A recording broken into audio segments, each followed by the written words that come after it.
down to Pine Ridge for another visit with Lum and Abner. Brought to you by the makers of Horlicks, the original malted milk. I know you're all anxious to hear the old fellows, but first, 1 minute, please. What I'm going to say is not new to a lot of you, but it's mighty important to others. To those listeners, I mean, who are still suffering sleepless, restless nights because they've not yet become acquainted with Horlicks. To these listeners, I have only one thing to say. Tonight, just before you go to bed, drink a glassful of Horlicks hot. And I know you'll find it a great help in getting to sleep. Once asleep, you'll sleep much sounder, too. Be more refreshed next morning. And there's a reason for that, a scientific reason.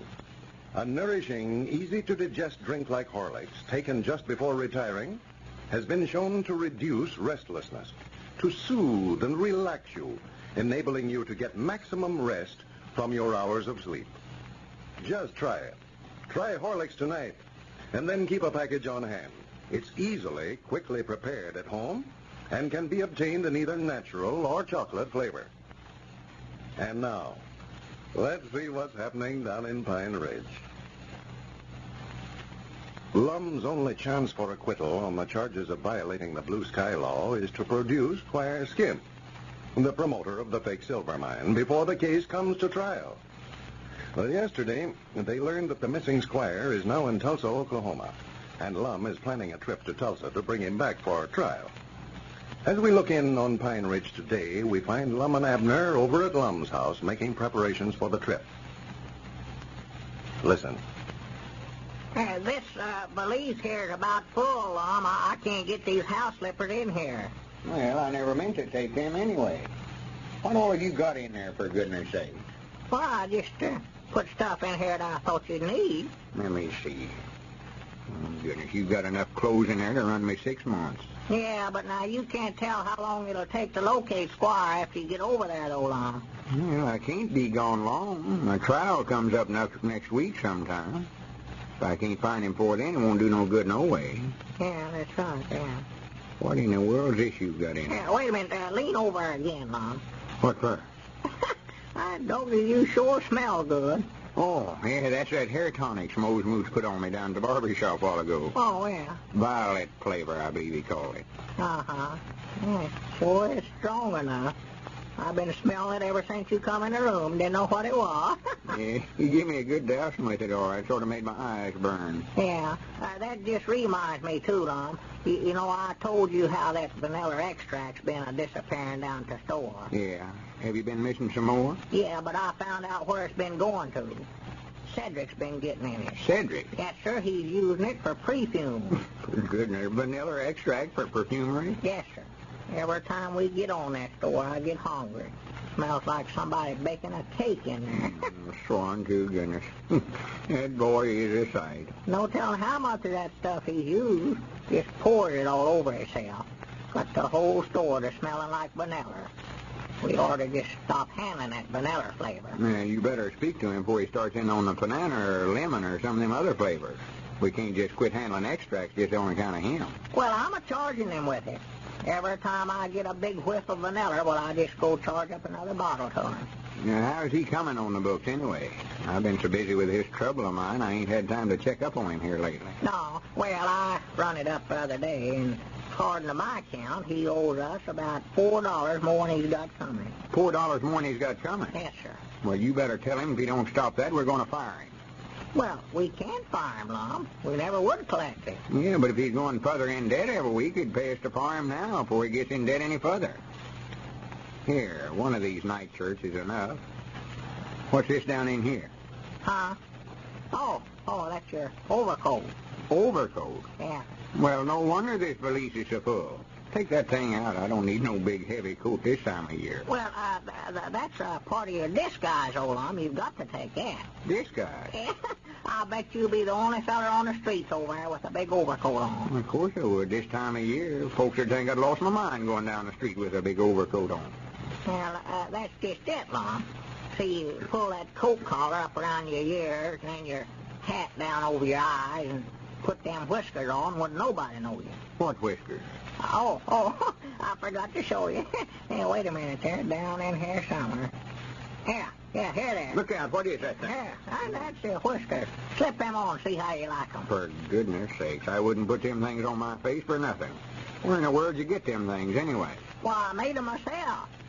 That's made out of the padding out of that old settee over at the place. For goodness sakes. What in the world would I want to dress up in an outfit like that over there in Tulsa for? Why, so as you can disguise yourself to where you can slip up on Squire Skimp. I thought about getting you an Indian get-up. But trouble is, there's so many Indians over in Oklahoma that nobody wouldn't pay no attention to you in one of them. Abner, I don't need no disguise. I ain't trying to hide from Squire. I'm trying to catch him. If anybody ought to be wearing a disguise, it's him. Yeah, that's right. Well, take it over and give it to him, man. I ain't got no use for it. Well, if I ever got close enough to him to give him something, I'd just fetch him on back home. Just take that stuff out of there. I don't need it. Well, all right, but looks to me like you're passing up a mighty good chance to wear a disguise, Lum. I know this will work, for I tried it out on Elizabeth this morning. Fooled her with it, all right. I had to chop up over 2 ricks of wood to do it, though. Had to chop up 2 ricks of wood. Yeah, I told her that I was a tramp and wanted a cup of coffee. I went up to the back door and knocked. And she said that she believed I was Abner, so I had to chop up all that wood to prove it to her I was a tramp. Elizabeth just about seen a chance to get some work out of you. More than likely knowed who he was all the time. Well, I'll be dead blank. Reckon she did, sure enough. Well, sure, I can see through that. She just tricked you into chopping up 2 ricks of wood for her. Dogged, I wished I knowed for sure about that. I'd march right over there and just...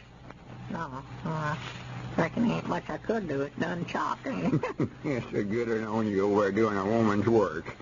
She'll have you milking the cows the first thing you know.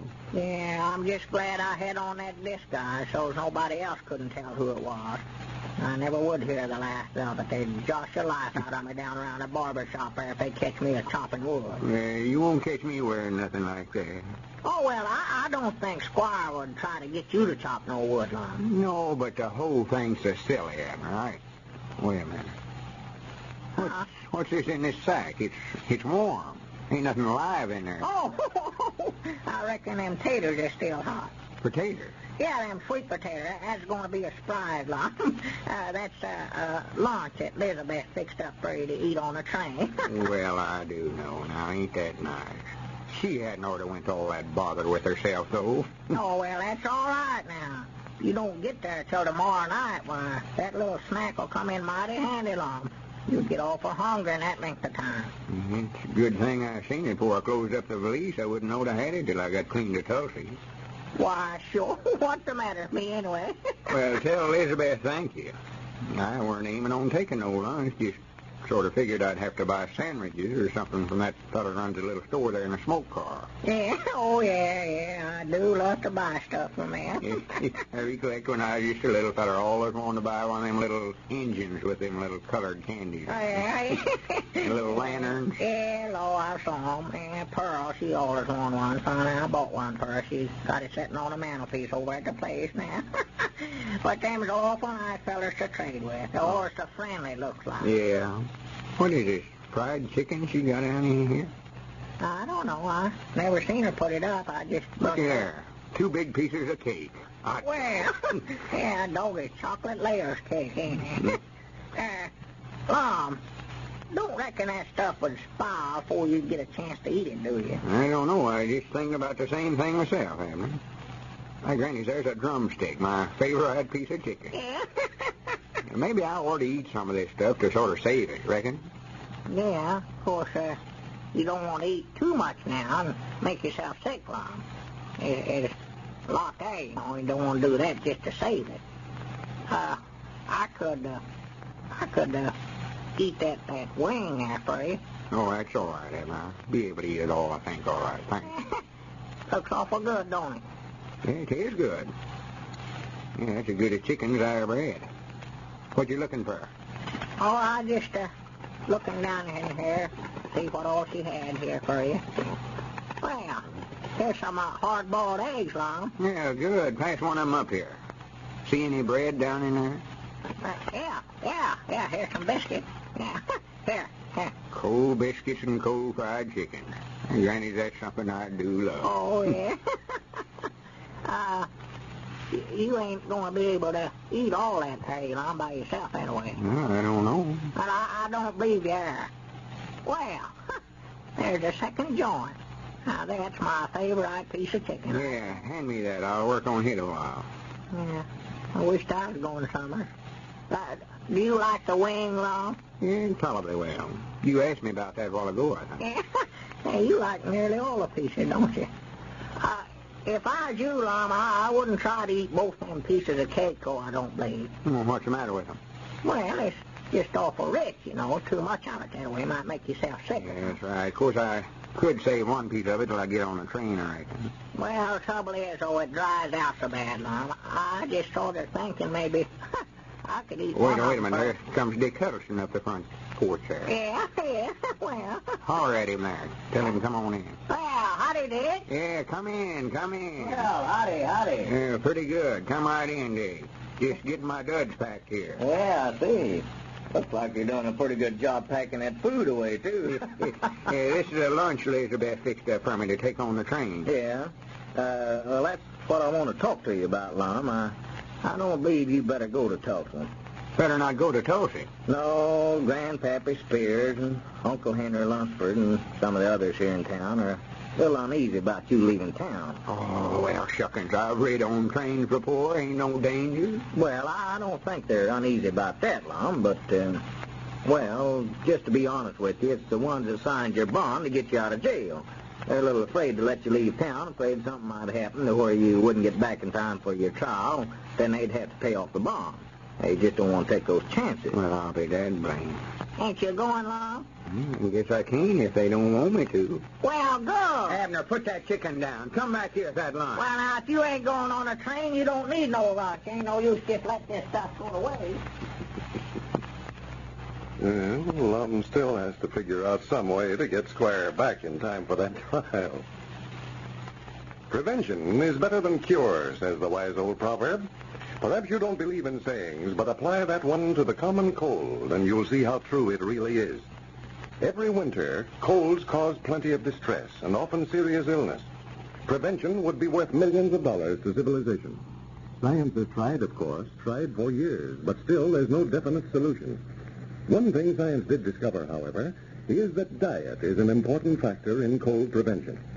If you include plenty of Horlicks in your diet this winter, this strengthening, energy-giving drink will do much to build up your resistance to sickness.